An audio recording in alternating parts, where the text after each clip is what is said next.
పవన్ కళ్యాణ్ జనసేన ఆవిర్భావ దినోత్సవం రోజు మాట్లాడిన మాటల్లో ప్రధానమైనది ఇవాళ దేశవ్యాప్తంగా ఒక తేనె తుట్టెను కదిలించినట్టయింది. ముఖ్యంగా తమిళనాడులో. తమిళనాడులో ఉద్యమాలు మొదలైనయి. ముఖ్యంగా డీఎంకే చాలా గట్టిగా వ్యతిరేకిస్తుంది.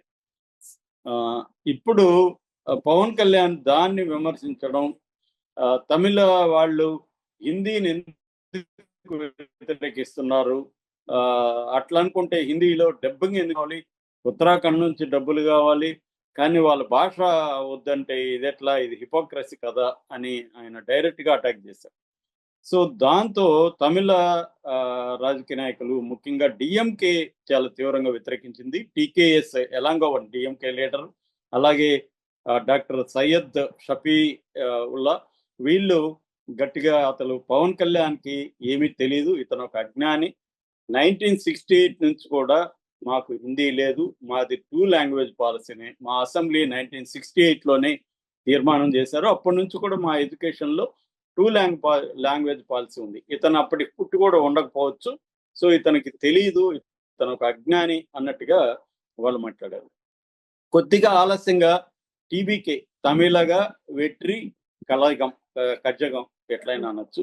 సో, పార్టీ వ్యవస్థాపక నాయకుడు, అట్లాగే ప్రముఖ హీరో తలపతి విజయ్ ఆయన నిన్న ఒక స్టేట్మెంట్ ఇచ్చాడు. అదేంటంటే పవన్ కళ్యాణ్‌కి ఒకప్పుడు ఉత్తరాదిని ఎదిరించాలి, ఉత్తరాది అహంకారం అన్న వ్యక్తి ఇవాళ ఉత్తరాది ఉత్తమం అంటున్నాడు.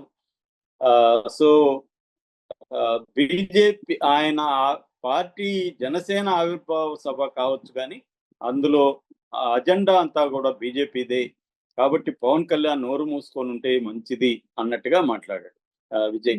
అంటే ఆయన కూడా ఒకప్పుడు విజయ్ నేను పవన్ కళ్యాణ్ అభిమాని చెప్పాడు. పవన్ కళ్యాణ్ గెలిచినప్పుడు అభినందనలు చెప్పాడు. అట్లాగే పవన్ కళ్యాణ్ విజయ్‌కి కూడా అభినందనలు చెప్పాడు. వీళ్ళిద్దరి మధ్య మంచి ఇది ఉండేది. ఎందుకంటే ఎప్పటి నుంచో కూడా పవన్ కళ్యాణ్ అంటే విజయ్‌కి చాలా ఇష్టం. పవన్ కళ్యాణ్‌ని అనుకరిస్తూ అతను కొంత డాన్సు ఇది గాని పెర్ఫార్మన్స్ గాని, యాక్టింగ్‌లో కూడా కొన్ని విషయాల్లో పవన్ కళ్యాణ్‌ని అనుకరించేవాడు విజయ్. అలాంటి వ్యక్తి కూడా విజయ్‌ని పవన్ కళ్యాణ్ ఇప్పుడు వ్యతిరేకిస్తూ చేశాడు. అలాగే కమల్ హాసన్ మక్కల్ నీతిమయం అనే పార్టీ ఉంది కమల్ హాసన్‌కి.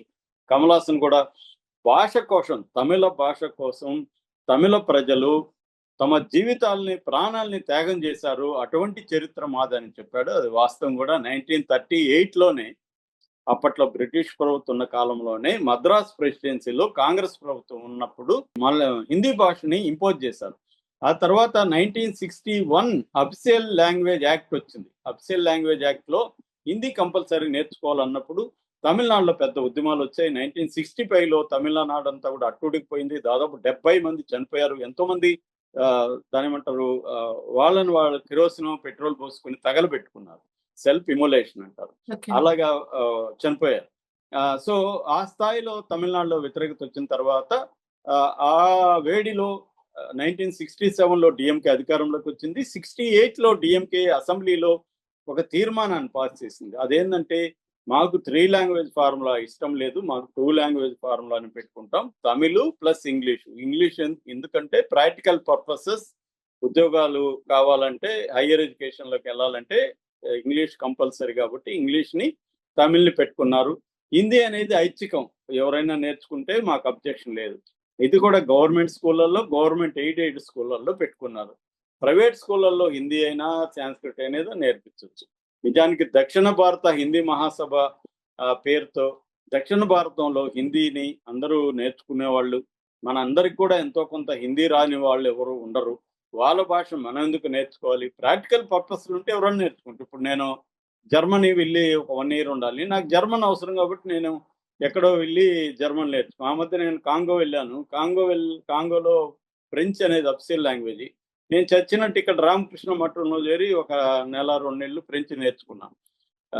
ఏది మేనేజబుల్ ఫ్రెంచ్. అంతే కదా! హిందీ మనకేమన్నా పుస్తకాలు చదవాలా? ఇంకోటి మేనేజబుల్ హిందీ నేర్చుకుంటే చాలు. మినిమమ్ హోటల్‌లో ఏం అడగాలి? అది ఇక్కడే ఇప్పుడు హైదరాబాద్‌లో ఉండే ప్రతి ఒక్కడికి చచ్చినట్టు హిందీ రాకపోతే ఎక్కడ బతకలేని పరిస్థితి ఇవాళ.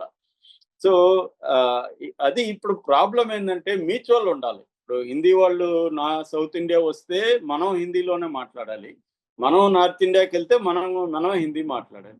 వాళ్ళు ఒకే ఒక తెలుగు పదం కూడా మాట్లాడరు హిందీ వాళ్ళు. అక్కడి నుంచి ఇక్కడికి వచ్చినోళ్ళు ఒక్క తెలుగు పదం కూడా నేర్చుకోరు. ఇక్కడే కాదు, తెలుగు నేర్చుకోరు, కన్నడ నేర్చుకోరు, తమిళ్ నేర్చుకోరు, మలయాళం నేర్చుకోరు. ఏం మీకు జాతీయ ఐక్యత అవసరం లేదా? మీకు సౌత్ లాంగ్వేజ్ నేర్చుకోవాల్సిన అవసరం లేదా? అసలు వాళ్ళకి తెలుగా, తమిళా అనేది చెప్పమనండి, కన్‌ఫ్యూజన్ ఇప్పటికి కూడా. మొన్న కూడా ఎవరో 'బాహుబలి' తమిళ్ సినిమా అనువాదిస్తున్నాడు. సో, ఇప్పటికి గూడా నేనప్పుడు 6 నెలలు బాంబేలో ఉంటే నా క్లోజ్ ఫ్రెండ్ అక్కడ ఒకతను ఉంటాడు, పక్షి అని. అతను అందరికి నన్ను మద్రాసి దామోజీ మద్రాసే ఆయా. ఒరేయ్! మద్రాసు కాదురా బాబు నాది హైదరాబాద్ అని చెప్తే గూడా వాడికి గుర్తుండదు.